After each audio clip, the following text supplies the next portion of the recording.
Imagine a place, a desert, the Occucaje Desert in Peru. It is a dry and lonely landscape. The sun beats down on the sand and rock. The wind whispers secrets of ancient times. It is here, in this seemingly empty place, that one of the greatest mysteries of our time was uncovered. We are talking about the Ica Stones. Thousands of them. These are not just ordinary rocks. They are andesite river stones, rounded and smooth. But on their dark surfaces, they hold incredible images. Images that challenge everything we think we know about the past. Is it possible that an ancient civilization left us a message, a warning, a history carved in stone? These stones began to appear in the 1960s. They were found in caves and ancient burial sites. Local farmers called huarqueros or grave robbers were the first to find them. They were searching for pre-Incan treasures to sell. They stumbled upon something far more puzzling. These stones were covered in detailed carvings. The images were unlike anything seen before in ancient Peruvian art. They seemed to tell a story of a lost world, a world where incredible things were possible. Could it be that these humble stones hold the key to unlocking a forgotten chapter of human history? The clues are there, if we are brave enough to look. The desert itself is a place of preservation. The dry climate can keep things safe for thousands, even millions of years. We find fossils, we find mummies, we find artifacts. So is it so hard to believe that a library of stones could also survive? These stones range in size. Some are small enough to fit in your hand. Others are large boulders weighing hundreds of pounds. Each one is a piece of a giant puzzle. A puzzle that connects us to a past so remote it seems like science fiction. But what if it is not fiction? What if it is a true account from a civilization that saw things our history books tell us are impossible? The discovery of the Ica stones forces us to ask profound questions. Who made them? When did they make them? And most importantly, why? The official story of our past has no room for stones like these. They are an anomaly, an inconvenient truth perhaps. They suggest a timeline of human knowledge and existence that is radically different from what we are taught in school. As we journey into the heart of this mystery, we must keep an open mind. We must be willing to consider all possibilities. Because when we are talking about our ancient past, the truth is often far more incredible than we can imagine. What exactly do these stones show? When you look closely at an Ica stone, you see a world that is both familiar and alien. The carvings are made with a single continuous line. The technique is sophisticated. The images are clear. They depict people. These are not primitive cavemen. They are shown with elaborate headdresses and clothing. They are engaged in complex activities. They are observing the stars with telescopes. They are performing what looks like advanced surgery. They are interacting with animals. But these are not just any animals. This is where the story takes a truly mind-bending turn. The stones show a stunning variety of scenes. We see maps of the world, but the continents look different. Some researchers suggest these are maps of the Earth as it was millions of years ago. We see what appear to be depictions of the Nazca lines, but seen from above, as if from a flying machine. How could an ancient people have this perspective? How could they map the Earth in a prehistoric age? These are not random doodles, they are systematic. They seem to be organized by subject matter. It is almost as if someone was creating an encyclopedia, a library of knowledge for future generations. The sheer number of stones is staggering. There are tens of thousands of them. Dr. Javier Cabrera, the main collector, amassed over 11,000 in his personal museum. And many more are believed to exist. Think about that, not one or two strange rocks, but a massive collection, a library. If this was a hoax, it would be the most elaborate and dedicated hoax in history. The effort required to carve so many stones with such detail and consistency is immense. Who would have the time, the resources, and the motivation to do such a thing? The scale of the collection itself is evidence we must consider. Each stone is a page in a lost book, a book telling the story of a forgotten humanity. The people in these carvings, sometimes called the Glyptolithic man, seem to have lived in a different reality. A reality where they understood astronomy, medicine, and geography to a degree we believe was impossible for ancient cultures. They left us their story, not on fragile paper or papyrus, but on durable stone, stone that could survive for eons. Was this their intention? To send a message through deep time? A message that we are only now beginning to decipher? The implications are enormous. No story about the Ica stones is complete without Dr. Javier Cabrera Ica. He was a respected physician and professor in the city of Ica. His life changed forever in 1966. For his 42nd birthday, a friend gave him a small carved stone as a paperweight. Dr. Cabrera looked at the carving. He was an educated man, he knew his history, but he had never seen anything like this. The stone depicted what he believed was an extinct fish, a fish that lived millions of years ago. How could an ancient artist have drawn this with such accuracy? His scientific curiosity was ignited. Dr. Cabrera began to investigate. He learned that local farmers, Basilio Ushuya and his family, were finding these stones. He started to buy them. Soon, he was obsessed.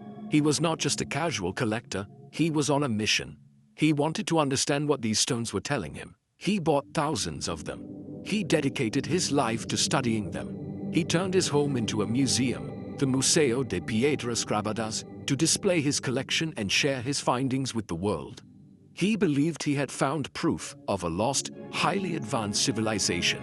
For Dr. Cabrera, the stones were not fakes, they were authentic historical documents. He developed a detailed theory based on the images. He believed that an ancient race of humans, the Glyptolithic men, lived on Earth millions of years ago. He proposed they were incredibly advanced. He thought they came from another planet, perhaps from the Pleiades star cluster. He suggested they genetically engineered humans and coexisted with dinosaurs. They knew the world was round. They understood medicine on a level we are only now reaching. They were a super civilization. Dr. Cabrera spent decades cataloging and interpreting the stones. He wrote a book, The Message of the Engraved Stones of Ica, explaining his theories. He invited scientists and researchers from around the world to see his collection. Many dismissed him as a crank, but others were fascinated. Dr. Cabrera never sold a single stone from his collection. He was not in it for the money. He truly believed he was the guardian of a profound secret, a secret that could rewrite human history. He passed away in 2001, leaving his incredible and controversial legacy behind. Now, we get to the most controversial part of the Ica stones, the part that makes mainstream scientists dismiss them immediately. Many of the stones show clear depictions of humans interacting with dinosaurs. We see men riding on the backs of triceratops. We see people fighting what look like Tyrannosaurus rex. We see detailed carvings of Stegosaurus, pterodactyls, and Brontosaurus. According to our history books, this is impossible. Dinosaurs died out about 65 million years ago. Modern humans, Homo sapiens, appeared only about 300,000 years ago. There is a gap of over 64 million years, so what are we to make of these images? Are they just fantasies, the product of a wild imagination? Perhaps, but look at the details. The dinosaurs are not monsters from a fairy tale. They are depicted with surprising anatomical accuracy. They show features that paleontologists have only discovered in recent decades. For example, some stones show sauropods with dermal frills along their backs. This was a feature unknown to science in the 1960s when the stones were being found. How could a modern forger know this? How could an ancient artist know this, unless they had seen these creatures with their own eyes? This is a classic ancient astronaut question. Did ancient people have access to knowledge that they should not have had? If the stones are authentic, they present us with only a few possibilities. 1. Humans are much older than we think, and they really did live alongside dinosaurs. This would destroy the entire modern theory of evolution. 2. A small population of dinosaurs somehow survived into the human era. This also seems unlikely, with no fossil evidence to support it. Or 3. Ancient humans received this knowledge from an outside source, a source that had seen the dinosaurs, a source perhaps not from this earth. The Ica stones are not the only place we find such strange depictions. All around the world, we find ancient stories and carvings of dragons and giant reptiles. The similarities are striking. Could all of these myths be based on a real collective memory of these creatures? The Ica stones present this possibility in the most direct way imaginable. They do not just tell a story of a dragon, they show a man, a human being, next to a dinosaur. It forces us to ask, is our timeline of history correct? Or have we been missing a major piece of the puzzle?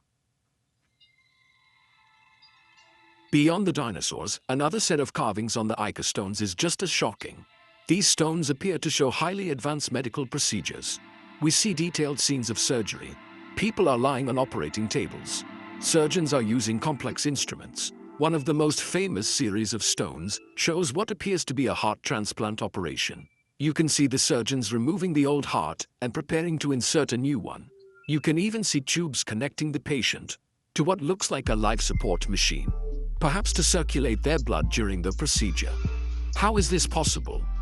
The first successful human heart transplant was performed in 1967.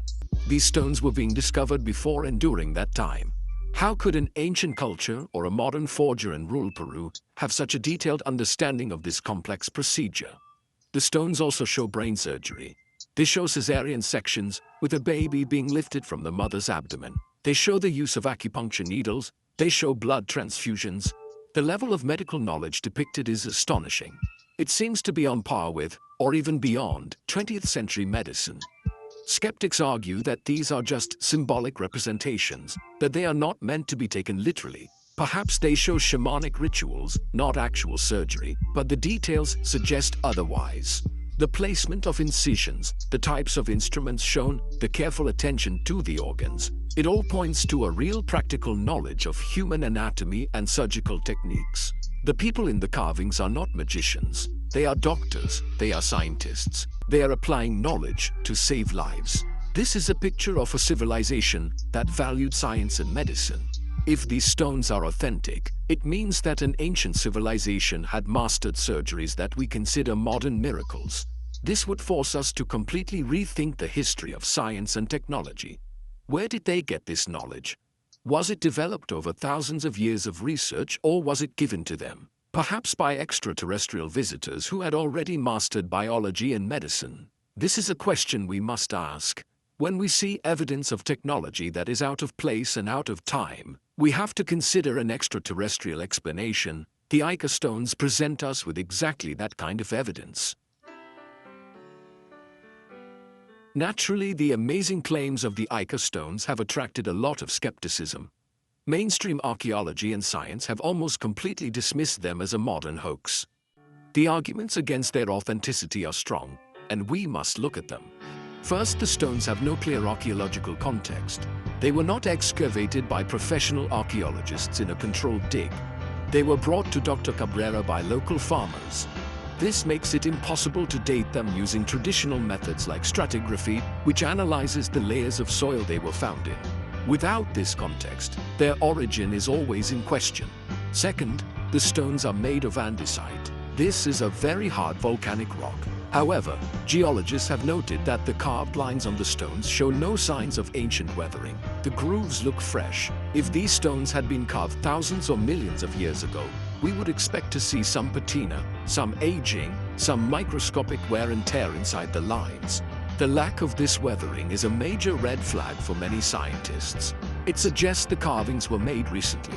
This is a powerful argument for the hoax theory. Third, the subject matter itself is just too convenient. Dinosaurs, advanced surgery, world maps, telescopes. It is a perfect collection of modern scientific knowledge and ancient mysteries. It seems almost designed to appeal to our modern fascination with these topics. Could a clever forger have created these images based on pictures from modern books and magazines? It is certainly possible. The argument is that the stones reflect 20th century knowledge and obsessions, not ancient ones. Why would an ancient civilization be so focused on the exact things that would blow our minds today? These arguments create a strong case for a modern forgery. The scientific community, by and large, has made up its mind. For them, the Ica stones are a closed case. They are a clever, large-scale fraud, created to make money from tourists and collectors like Dr. Cabrera. But is it really that simple? Is it possible that our scientific methods are not able to properly analyze these artifacts? Are we too quick to dismiss something just because it does not fit our established theories? The debate is not as one-sided as some would have you believe. There are still many unanswered questions. The case against the Ica stones seemed to be sealed in 1975. A documentary team interviewed one of the main suppliers of the stones, a farmer named Basilio Ustruya. In that interview, Ustruya confessed to carving the stones himself. He even demonstrated his technique. He said he used a dentist's drill. He explained that he got the images from comic books, school books, and magazines. He claimed he started making them because they were easier to sell to tourists than fake pottery. This confession was seen as the final nail in the coffin for the Ica Stones mystery. But we must look deeper. Is this confession really what it seems? First, under Peruvian law, selling real archaeological artifacts is a serious crime, punishable by prison times. However, making and selling fake artifacts is not. By confessing to being a forger, Basilio Ustruya was protecting himself from prosecution. He had a very strong motive to lie and say the stones were fake. It was a choice between being seen as a clever artist or a serious criminal. Which one would you choose? It is a classic case where a confession might not be the truth. Furthermore, there are problems with his story. He claimed to have made tens of thousands of stones, but when asked to demonstrate his technique, the quality of his work was not as good as many of the stones in Dr. Cabrera's collection. Could one man or even one family working with simple tools really produce such a massive and detailed library of stones? And what about the details like the dermal frills on the dinosaurs that were not known to science at the time? How could he have copied that from a school book if it wasn't in any school book? So the confession, which seems so simple on the surface, actually opens up more questions. Some researchers have suggested that perhaps Ustruya did make some of the stones, the fake ones. Maybe he was a copycat. He saw that there was a market for these mysterious stones, and he started to produce his own versions to sell. It is possible that the Ica collection is a mix of genuinely ancient artifacts and modern forgeries. This would explain the inconsistencies. It would explain why some stones look fresh, while others might be ancient. The confession does not solve the mystery. It just makes it more complex. Let's do a thought experiment. Let's ask the most important question of all. What if? What if the stones, or at least some of them, are real? What would that mean for humanity? It would mean that our entire understanding of history is wrong. The neat and tidy timeline of human evolution and civilization that we are taught would be shattered. It would prove that we are a species with amnesia. We have forgotten a vast and incredible chapter of our own story. A chapter where humans were not primitive cave dwellers, but masters of science and nature. If the stones are real, it means that an advanced civilization existed on Earth millions of years ago. A civilization that coexisted with dinosaurs. A civilization that mapped the globe and performed heart transplants. This idea is almost too big to comprehend. It would change everything. It would force us to ask where this civilization went. Did they leave the planet? Were they destroyed in a global catastrophe like the one that wiped out the dinosaurs? Did they leave the stones behind as a warning or as a record of their achievements, hoping that a future intelligent species, us, would one day find them? The existence of such a civilization would also lend huge support to the ancient astronaut theory. Where could such advanced knowledge have come from so long ago? One logical explanation is that it was brought here. That extraterrestrial beings visited our planet in the distant past, and either they themselves were the Glyptolithic men, or they gifted this knowledge to a primitive human race. The stones could be a record of this interaction, a history of humanity's first encounter with visitors from the stars. This is a possibility we cannot ignore. Ultimately, whether they are real or fake, the Ica stones force us to use our imagination. They push the boundaries of what we think is possible. They challenge us to question authority and to look at the evidence for ourselves. They remind us that history is not a closed book. It is an ongoing investigation. There are still mysteries buried beneath our feet. There are still discoveries to be made that could change the world. The Ica stones are a testament to the idea that our past might be far more spectacular and far more strange than we have ever been told. In the end, what is the true legacy of the Ica stones? We are left without a final definitive answer. The world is divided. On one side we have mainstream science, which confidently declares them a hoax. On the other side, we have a dedicated group of researchers and believers who see them as proof of a lost world. The stones exist in this gray area between accepted fact and incredible possibility, and perhaps that is their true purpose. They are a catalyst for wonder. They spark our curiosity and drive us to explore the unknown. Human beings need mystery. We are natural explorers. We have an innate desire to solve puzzles and uncover secrets. A world with no unanswered questions would be a boring world. Mysteries like the Ica Stones, the Nazca lines, or the pyramids of Egypt feed our souls. They remind us that the universe is a vast and wondrous place, and we have only just begun to understand it. They give us a reason to keep searching, to keep learning, and to keep dreaming. The debate over the stones keeps this spirit of inquiry alive. Whether Dr. Cabrera was a genius who discovered a lost truth, or a deluded man who fell for an elaborate trick, his passion is undeniable. He dedicated his life to an idea. He challenged the status quo. He dared to believe in something incredible. Whether Basilio Ushuaia was a simple farmer who confessed to a hoax, or the gatekeeper of an ancient secret, his story adds another layer of intrigue. The human element of this mystery is just as fascinating as the stones themselves. It is a story of belief, deception, and the search for truth. So the next time you look up at the stars or walk through a museum or read a history book, remember the Ica Stones. Remember that our story may not be as simple as we think. There are anomalies. There are artifacts that don't fit. And it is in those strange, inconvenient pieces of evidence that we often find the most exciting questions. The Ica Stones are more than just carved rocks. They are a symbol of the endless mystery of our own past and the incredible enduring power of asking, what if?